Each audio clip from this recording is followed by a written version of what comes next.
Et pour le groupe socialiste, Cécile Untermaier.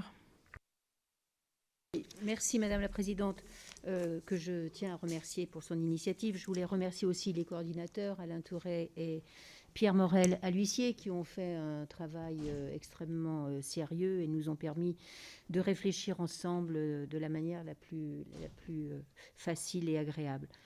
Alors, 5 points. Le premier, c'est que la SIAZ a rendu, comme vous l'avez dit, Alain Tourret, un rapport terrifiant.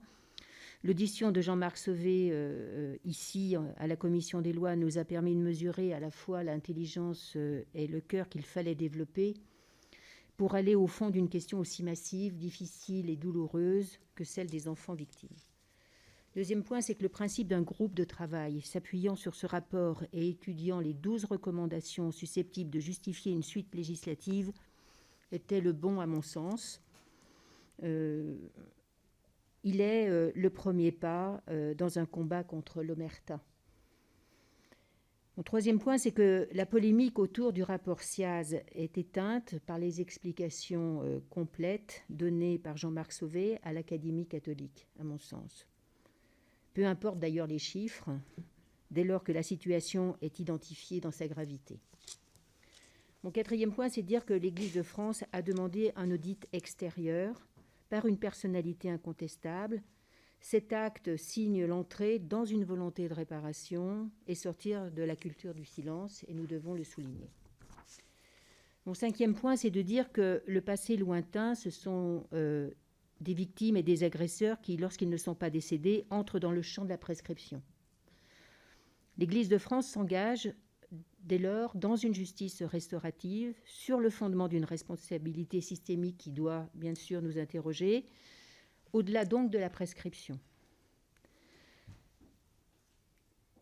Celle-ci, cette justice restaurative, devra néanmoins obéir à des règles bien identifiées et sérieuses dans l'analyse, de sorte que la présomption d'innocence soit toujours au rendez-vous des interrogations légitimes qui seront posées.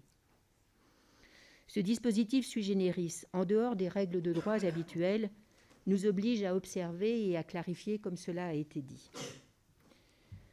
Après le passé lointain, il y a le passé proche et le présent, qui implique, à mon sens, une action pénale qui doit être engagée résolument contre les agresseurs dans le cadre des règles de droit que nous avons mises en place. Le présent et l'avenir nous obligent à guérir et prévenir ces drames personnels et collectifs.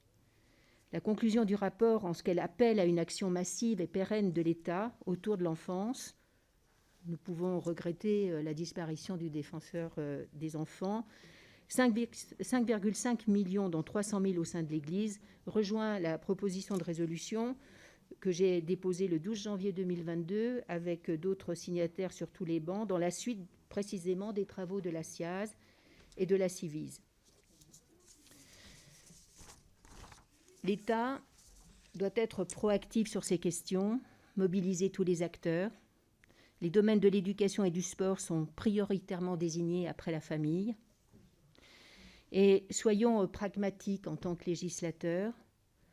Aux propositions d'action du groupe du travail qui vous ont été proposées et auxquelles moi j'adhère quasiment totalement pour toutes, sinon pour la confession dont je parlerai ensuite, à ces propositions d'action, ajoutons à notre réflexion celles faites par la Civise, de manière, hélas, fondée et toujours pertinente, qui nous sont soumises dès à présent. Soyons réactifs aux demandes de la Civise. En conclusion, sur les recommandations, tout a été dit, me semble-t-il, par nos orateurs. Je voudrais simplement insister sur le principe de l'indemnité qui me semble devoir ne pas être taxé. Il ne s'agit pas d'un revenu, mais d'une réparation. Garantir la présomption d'innocence, cela a été dit, et il faut quand même, dans cette situation, la garantir. Et s'agissant de la confession qui relève du secret professionnel, elle ne peut, selon nous, déroger à l'obligation prévue par le Code pénal de signaler aux autorités judiciaires et administratives les cas de violences sexuelles.